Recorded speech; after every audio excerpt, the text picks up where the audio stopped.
And then suddenly when Sonic Adventure came out, there was like a whole new like brand standard for like the Sonic series. And so they had to like change the way he looked, and they had to like change Amy Rose into like a teenager and stuff.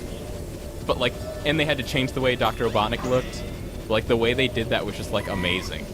Like, I think, what the fuck was it? It was like, in the story, the characters found a secret, super special magic item that would grant them any wish that they could possibly think of.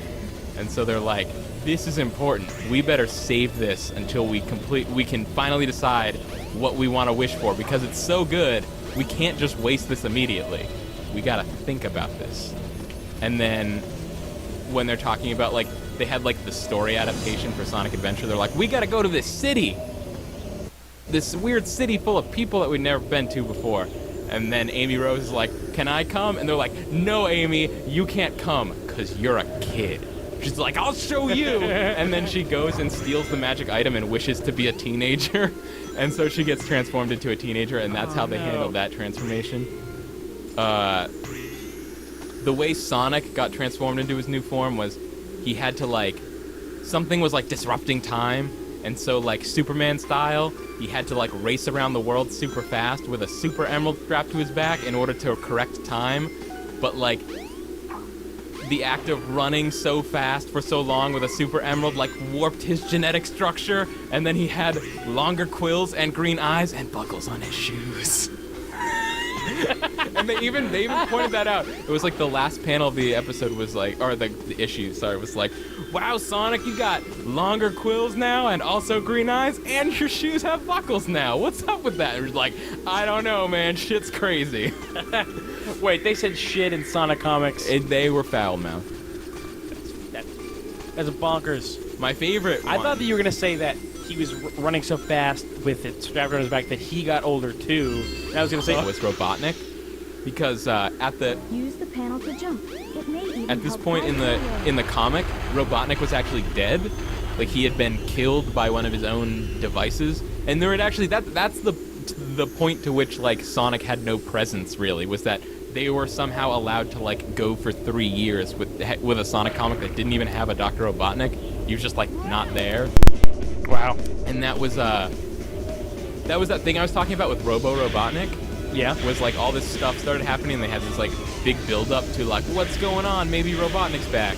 Oh yeah, snowboarding. Oh god. Wow.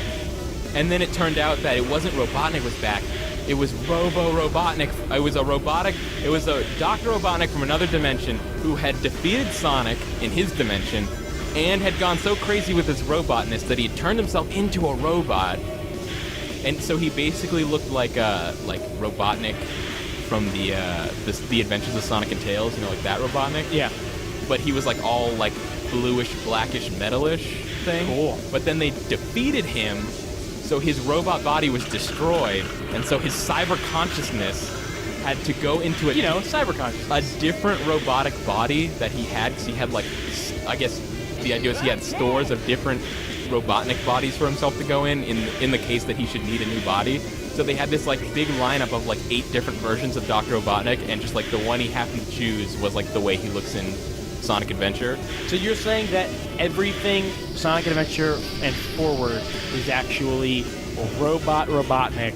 Well, that's what it was, and that was the comic book version of it, which I think is pretty fucking cool. Wait, the comic book isn't Sonic canon? It's not canon. It's not canon? No. Well, let's just assume that it's canon, because that is way cooler than we just decided to change his appearance. Yeah. And that's what made the whole, like, the Sonic Adventure series, the story for the comic book ended up being, like, kind of the first thing that happened after, like, you know, the whole, like, Robotnik thing. And that's what made it, like, kind of actually a lot cooler, was, like, Robotnik seemed so sinister. Because it was like, dude, he killed the Sonic from his dimension. Like, this guy's savage. Super savage.